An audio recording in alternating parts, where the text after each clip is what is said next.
اللہ کے نام سے جو رحمان اور رحیم ہے۔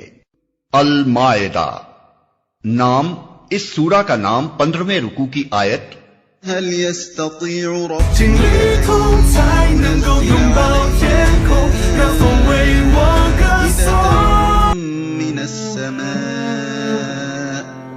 کے لفظ مائدہ سے ماخوذ ہے۔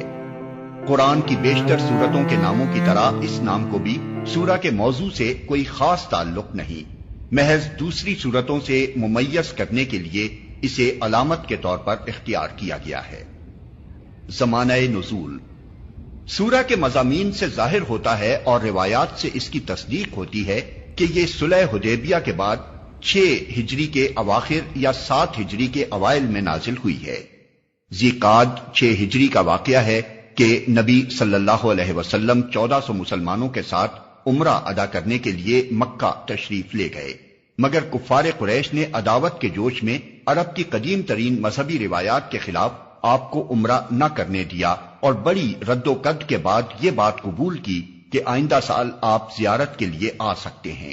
اس موقع پر ضرورت پیش آئی کہ مسلمانوں کو ایک طرف تو زیارت کعبہ کے لیے سفر کے آداب بتائے جائیں تاکہ آئندہ سال عمرے کا سفر پوری اسلامی شان کے ساتھ ہو سکے، اور دوسری طرف انہیں تاکید کی جائے کہ دشمن کافروں نے ان کو عمرے سے روک کر جو زیادتی کی ہے اس کے جواب میں وہ خود کوئی ناروا زیادتی نہ کریں، اس لیے کہ بہت سے کافر قبیلوں کے حج کا راستہ اسلامی مقبوضات سے گزرتا تھا اور مسلمانوں کے لیے یہ ممکن تھا کہ جس طرح انہیں زیارت کعبہ سے روکا گیا ہے اسی طرح وہ بھی ان کو روک دیں۔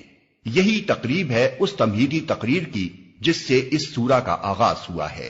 آگے چل کر 13ویں رکوع میں پھر اسی مسئلے کو چھیڑا گیا ہے جو اس بات کا ثبوت ہے کہ پہلے رکوع سے 14ویں رکوع تک ایک ہی سلسلہ تقریر چل رہا ہے۔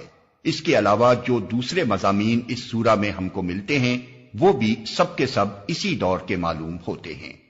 بیان کے تسلسل سے غالب گمان یہی ہوتا ہے کہ یہ پوری سورت ایک ہی خطبے پر مشتمل ہے جو بیک وقت نازل ہوا ہوگا۔ ہو سکتا ہے کہ متفرق طور پر اس کی بعض آیتیں بعد میں نازل ہوئی ہوں اور مضمون کی مناسبت سے ان کو اس سورہ میں مختلف مقامات پر پیوست کر دیا گیا ہو، لیکن سلسلہ بیان میں کہیں کوئی خفیف سا خلا بھی محسوس نہیں ہوتا جس سے یہ قیاس کیا جا سکے کہ یہ سورہ 2 یا 3 خطبوں کا مجموعہ ہے۔ شان نزول، سورہ آل عمران اور سورہ نساء کے زمانہ نزول سے اس سورہ کے نزول تک پہنچتے پہنچتے حالات میں بہت بڑا تغیر واقع ہو چکا تھا۔ یا تو وہ وقت تھا کہ جنگ احد کے صدمے نے مسلمانوں کے لیے مدینے کے قریبی ماحول کو بھی پرخطر بنا دیا تھا، یا اب یہ وقت آ گیا کہ عرب میں اسلام ایک ناقابل شکست طاقت نظر آنے لگا اور اسلامی ریاست ایک طرف نجد تک، دوسری طرف حدود شام تک، تیسری طرف ساحل بحر احمر تک اور چوتھی طرف مکہ کے قریب تک پھیل گئی۔ احد میں جو زخم مسلمانوں نے کھایا تھا وہ ان کی ہمتیں توڑنے کی بجائے ان کے عزم کے لیے ایک اور تازیانہ ثابت ہوا۔ وہ زخمی شیر کی طرح بفر کر اٹھے اور 3 سال کی مدت میں انہوں نے نقشہ بدل کر رکھ دیا۔ ان کی مسلسل جدوجہد اور سرفروشیوں کا ثمرہ یہ تھا کہ مدینے کے چاروں طرف 150-200 میل تک تمام مخالف قبائل کا زور ٹوٹ گیا۔ مدینے پر جو یہودی خطرہ ہر وقت منڈلاتا رہتا تھا اس کا ہمیشہ کے لیے استحصال ہو گیا، اور حجاز میں دوسرے مقامات پر بھی جہاں جہاں یہودی آباد تھے سب مدینے کی حکومت کے باج گزار بن گئے۔ اسلام کو دبانے کے لیے قریش نے آخری کوشش غزوہ خندق کے موقع پر کی اور اس میں وہ سخت ناکام ہوئے۔ اس کے بعد اہل عرب کو اس امر میں کچھ شک نہ رہا کہ اسلام کی یہ تحریک اب کسی کے مٹائے نہیں مٹ سکتی۔ اب اسلام محض ایک عقیدہ و مسلک ہی نہ تھا جس کی حکمرانی صرف دلوں اور دماغوں تک محدود ہو، بلکہ وہ ایک ریاست بھی تھا جس کی حکمرانی عملاً اپنے حدود میں رہنے والے تمام لوگوں کی زندگی پر محیط تھی۔ اب مسلمان اس طاقت کے مالک ہو چکے تھے کہ جس مسلک پر وہ ایمان لائے تھے بے روک ٹوک اس کے مطابق زندگی بسر کر سکیں اور اس کے سوا کسی دوسرے عقیدہ و مسلک یا قانون کو اپنے دائرہ حیات میں دخل انداز نہ ہونے دیں۔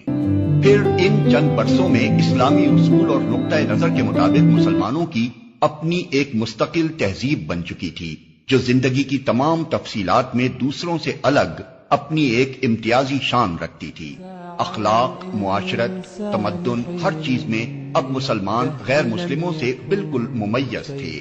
تمام اسلامی مقبوضات میں مساجد اور نماز باجماعت کا نظم قائم ہو گیا تھا۔ ہر بستی اور ہر قبیلے میں امام مقرر تھے۔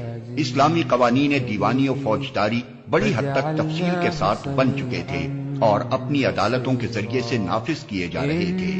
لین دین اور خرید و فروخت کے پرانے معاملات بند اور نئے اصلاح شدہ طریقے رائج ہو چکے تھے۔ وراثت کا مستقل ضابطہ بن گیا تھا۔ نکاح اور طلاق کے قوانین، پردہ شرعی اور استئذان کے احکام اور زنا و قذف کی سزائیں جاری ہونے سے مسلمانوں کی معاشرتی زندگی ایک خاص سانچے میں ڈھل گئی تھی۔ مسلمانوں کی نشست و برخاست، بول چال، کھانے پینے، وضاقتہ اور رہنے سہنے کے طریقے تک اپنی ایک مستقل شکل اختیار کر چکے تھے۔ اسلامی زندگی کی ایسی مکمل صورت گری ہو جانے کے بعد غیر مسلم دنیا اس طرف سے قطعی مایوس ہو چکی تھی کہ یہ لوگ جن کا اپنا ایک الگ تمدن بن چکا ہے پھر کبھی ان میں آ ملیں گے۔ صلح حدیبیہ سے پہلے تک مسلمانوں کے راستے میں ایک بڑی رکاوٹ یہ تھی کہ وہ کفار قریش کے ساتھ ایک مسلسل کشمکش میں الجھے ہوئے تھے اور انہیں اپنی دعوت کا دائرہ وسیع کرنے کی مہلت نہ ملتی تھی۔ اس رکاوٹ کو حدیبیہ کی ظاہری شکست اور حقیقی فتح نے دور کر دیا۔ اس سے ان کو نہ صرف یہ کہ اپنی ریاست کے حدود میں امن میسر آ گیا بلکہ اتنی مہلت بھی مل گئی کہ گرد و پیش کے علاقوں میں اسلام کی دعوت کو لے کر پھیل جائیں۔ چنانچہ اس کا افتتاح نبی صلی اللہ علیہ وسلم نے ایران، روم، مصر اور عرب کے بادشاہوں اور رئیسوں کو خطوط لکھ کر کیا اور اس کے ساتھ ہی قبیلوں اور قوموں میں مسلمانوں کے دائی خدا کے بندوں کو اس کے دین کی طرف بلانے کے لیے پھیل گئے۔ مباحث: یہ حالات تھے جب سورہ مائدہ نازل ہوئی۔ یہ سورہ حسب ذیل 3 بڑے بڑے مضامین پر مشتمل ہے۔ ایک، مسلمانوں کی مذہبی، تمدنی اور سیاسی زندگی کے متعلق مزید احکام و ہدایات۔ اس سلسلے میں سفر حج کے آداب مقرر کیے گئے، شاعر اللہ کے احترام اور زائرین کعبہ سے عدم تعرض کا حکم دیا گیا، کھانے پینے کی چیزوں میں حرام و حلال کے قطعی حدود قائم کیے گئے اور دور جاہلیت کی خود ساختہ بندشوں کو توڑ دیا گیا۔ اہل کتاب کے ساتھ کھانے پینے اور ان کی عورتوں سے نکاح کرنے کی اجازت دی گئی۔ وضو اور غسل اور تیمم کے قاعدے مقرر کیے گئے۔ بغاوت اور فساد اور سرقہ کی سزائیں معین کی گئیں۔ شراب اور جوئے کو قطعی حرام کر دیا گیا۔ قسم توڑنے کا کفارہ مقرر کیا گیا اور قانون شہادت میں مزید چند دفعات کا اضافہ کیا گیا۔ 2، مسلمانوں کو نصیحت۔ اب چونکہ مسلمان ایک حکمراں گروہ بن چکے تھے، ان کے ہاتھ میں طاقت تھی جس کا نشہ قوموں کے لیے اکثر گمراہی کا سبب بنتا رہا ہے۔ مظلومی کا دور خاتمے پر تھا اور اس سے زیادہ سخت آزمائش کے دور میں وہ قدم رکھ رہے تھے۔ اس لیے ان کو خطاب کرتے ہوئے بار بار نصیحت کی گئی کہ عدل پر قائم رہیں، اپنے پیش رو اہل کتاب کی روش سے بچیں، اللہ کی اطاعت و فرما برداری اور اس کے احکام کی پیروی کا جو عہد انہوں نے کیا ہے اس پر ثابت قدم رہیں اور یہود و نصارہ کی طرح اس کو توڑ کر اس انجام سے دوچار نہ ہوں جس سے وہ دوچار ہوئے۔ اپنے جملہ معاملات کے فیصلوں میں کتاب الہی کے پابند رہیں اور منافقت کی روش سے اجتناب کریں۔ 3، یہودیوں اور عیسائیوں کو نصیحت۔ یہودیوں کا زور اب ٹوٹ چکا تھا اور شمالی عرب کی تقریباً تمام یہودی بستیاں مسلمانوں کے زیر نگیں آ گئی تھیں۔ اس موقع پر ان کو ایک بار پھر ان کے غلط رویے پر متنبہ کیا گیا ہے اور انہیں راہ راست پر آنے کی دعوت دی گئی ہے۔